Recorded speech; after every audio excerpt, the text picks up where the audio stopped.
Hey, welcome to another edition of the Traction Reaction Podcast. Steve Zautke here.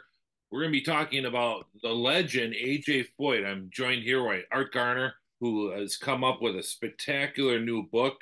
It's called AJ Foyt, Survivor Champion Legend.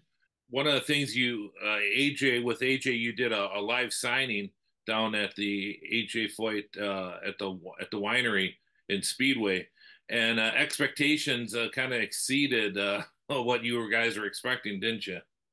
It sure did, Steve, and thanks for having me on. This is wonderful. I appreciate it.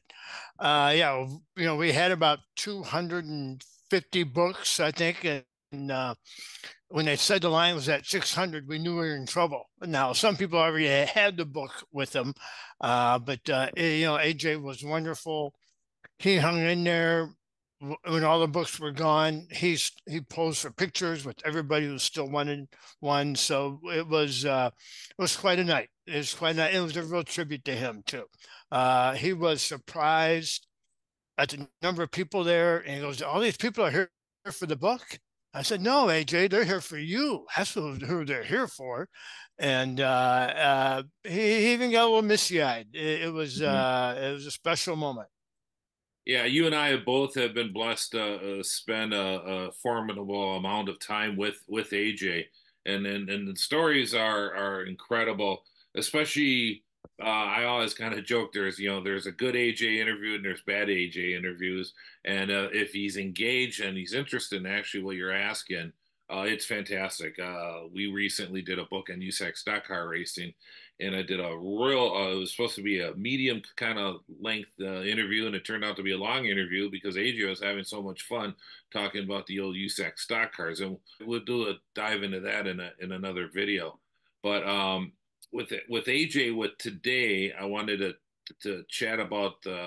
My dad was the movie photographer for Tom and Carl Marchese at the Milwaukee Mile, and AJ had an accident. AJ has had some, people when people talk about AJ's accidents, they usually talk about Road America in 1990, maybe Michigan, 1981, and of course the famous Riverside crash. But AJ has had a few accidents, including a USAC stock car race. In I think it was 1970 or 71, but also at the Milwaukee Mile in 1966. And a lot of people don't know about this story. So the story was after the 1966 Indianapolis 500. AJ's, of course, is Coyote, which was basically strengthened Lotus that he built in Texas, was got wiped out in the first lap accident, which everybody has seen video on. The following week, AJ spent $50,000 to buy Jim Clark's Lotus. That's the STP Lotus, of course, and STP Dayglow Orange. And lo and behold, here comes AJ at Milwaukee with this Dayglow Orange STP, minus the STP, of course, but just with the same color car with number two on it. It was really a neat, good-looking car, but unfortunately in practice he had quite the accident, didn't he, Art? He sure did. I think he got in less than 10 laps when he nosed headfirst into the wall, kind of spun around, started getting out of the car, then hit again. And as the lore goes, he was trapped in the car, it's caught on fire, and he finally wiggles his way out. And your video, I think, shows some of that. One of the side stories. Now, as we know, AJ can be a little boisterous, especially a 31-year-old AJ Foyt that we have in 1966. And he was in the hospital, and he's recovering from his burns at West Dallas Hospital. And the reporters are in there, and he kind of was bitching and moaning about, well, I'm sitting in the car burning. Where was the fire crew? Well, Tom Marchese took a was very serious about safety at the Milwaukee Mile, and the fire crew trained. In fact, that's kind of how my dad got involved. Is that he met Mike Billings, who was the number two guy on the fire crew at Milwaukee, who is the father of Dick and Dean Billings. And he thought it would be a good idea. He saw my dad filming some of the races from the infield. He said that'd be kind of cool, if he could kind of show us we could use it for training. You know, if there's a wreck, you know, he told my dad, "Hey, Bill, why don't you show us cleaning up, and then we can use that for training videos, training movies in the off season." So my dad was filming, and AJ has his wreck, and Tom Marchese sees this in all the newspapers going across the nation that Milwaukee, I was sitting in the car burning, and he was pissed off, and he went up, he went right up to AJ's room and kind of said, AJ, we take it very seriously, and we got you out, and you'll see the video here and running in the background. We got you whatever amount of 10 seconds, 5 seconds, whatever it was. Our truck was moving as soon as your car was stopped. We were already on the run. And he goes, if you don't believe me, we got movies. He mentioned my dad's name, said, hey, we'll bring the movie projector up here and we'll show him. He was like, no, no, no, that's fine. If you notice in the Speed Sport News the following week, there's kind of a blurb where AJ actually says, kind of thanks the fire crew for getting him out of there and taking care of him. So that was kind of the side story I have on this. Go ahead. AJ and Marchese had their differences in the past too. They had not always gotten along. So that's an interesting sidebar as well. Yeah, in 19, I think it was 62, there was a controversy where you could either AJ was national champion and he got some type of appearance fee, and there was some miscommunication apparently, which is silly nowadays if you think of it. But Mm-hmm. you could either have one or the other, and AJ was adding up.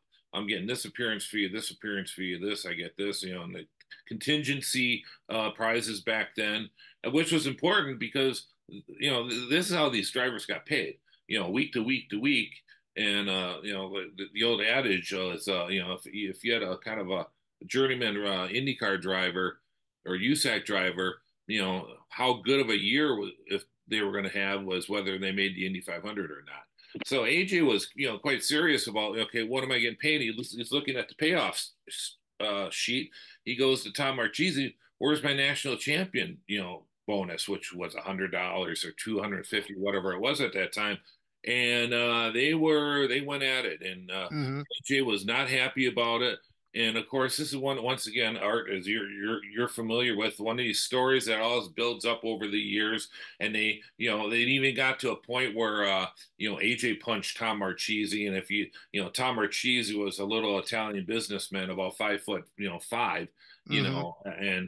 and AJ even said, if I think the quote was, if I had punched Tom Marchese when they said I did, I'd be a NASCAR driver today, not a USAC driver.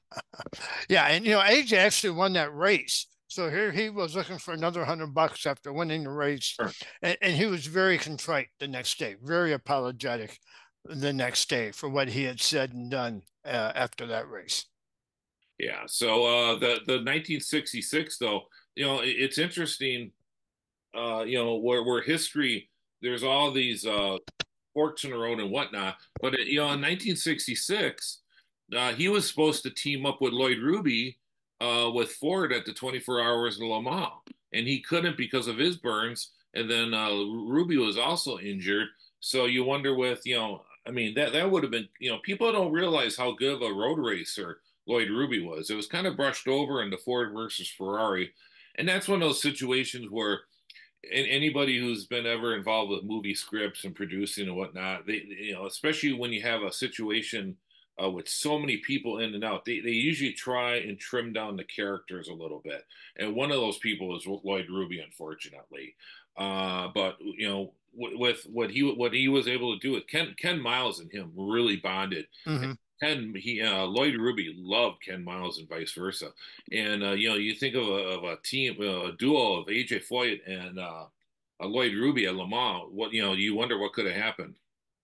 Yeah, I had a chance to talk to Carol Shelby for Black Noon, my previous book, and we got off on a tangent on Lloyd Ruby, and he just went on and on about what a great road racer Lloyd Ruby was. So yeah, that would have been quite a combination. It's interesting today with PR being so important and whatnot. And I remember I first met Lloyd Ruby, when I was about 8 years old, and I was, I met, my my mom was saying, go say hi to Lloyd Ruby. I was kind of intimidated by him, with the big hat. He's a kind of a big guy.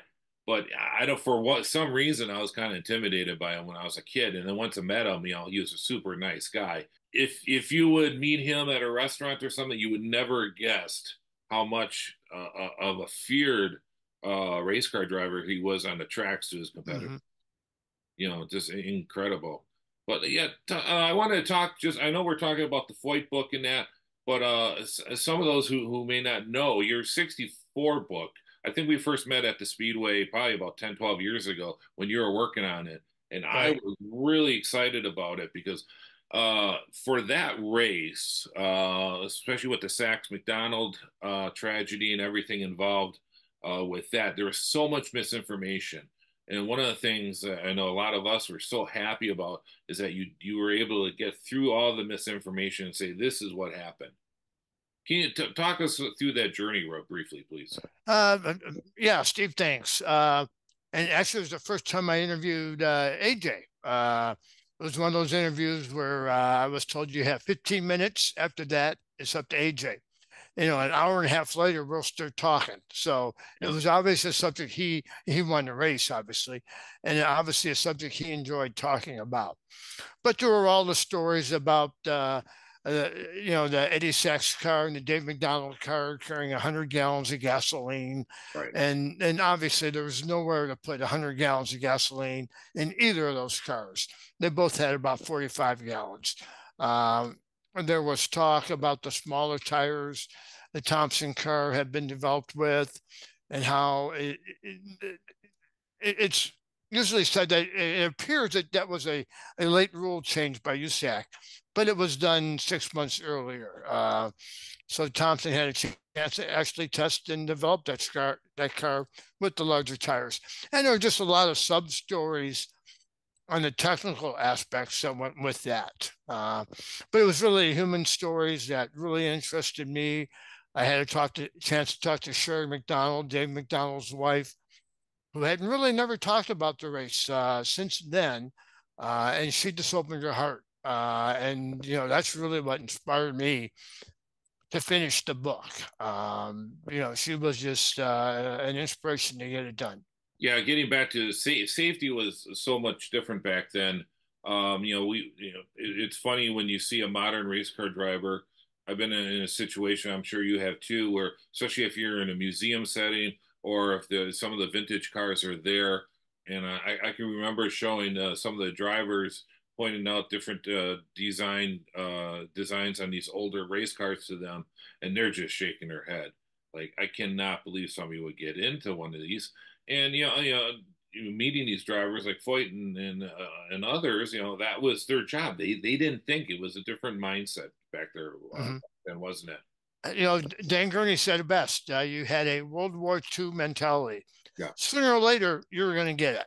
Mhm. And yeah, and that's why in the headline of the Foyt book, it's Survivor Champion Legend. Just the fact that he survived is pretty amazing in itself. He always says nobody thought it would live to be 22. And the fact that he's 89, going to be 90 in January, is pretty amazing. I mean, with the accident at Milwaukee, going back to the Lotus, the fire was traced to a small overflow gasoline tank under the driver's seat. The main tanks did not burn, so there you go. I mean, these guys are just literally sitting in a bathtub full of fuel, weren't they? Yeah, the Eddie Sachs car at Indianapolis, I think it had 7 or 12 different small little gas tanks. Mhm. And it was the small one right in front of them that exploded. All the other ones were secure, but that very small one, I think 7 gallons or something like that, was Yeah, the one that actually broke and caught fire. yeah. Yeah, I know. I remember reading reports of that, and also in your book, you mentioned that they were able to actually drain the fuel from Right. some tanks in those two cars. So it's amazing how far safety has come, isn't it? That's correct. And that's something AJ will say. The best thing about racing now is that it's 1,000% safer Hmm. than it was when he drove. Yeah, it certainly was. Oh, Art, tell us how we can get the book if they haven't gotten the Foyt book yet.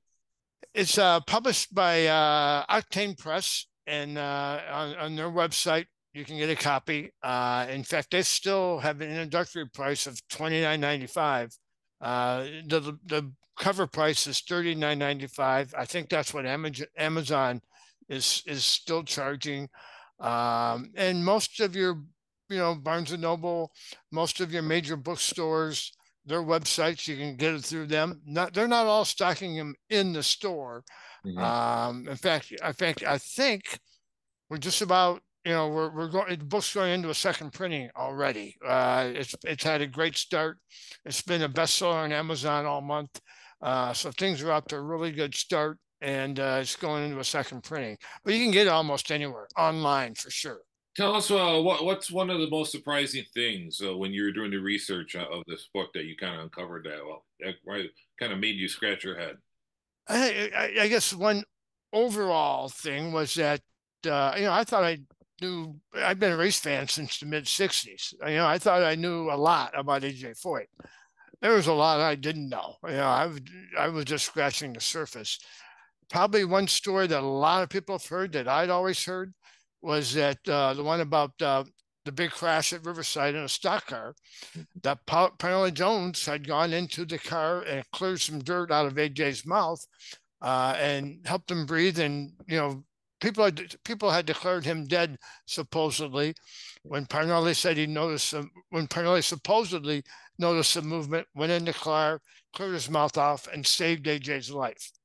Well, there was no reporting from the day whatsoever mentioning Parnelli going into the car. It talks about a Holman and Moody mechanic who's there and inside the car.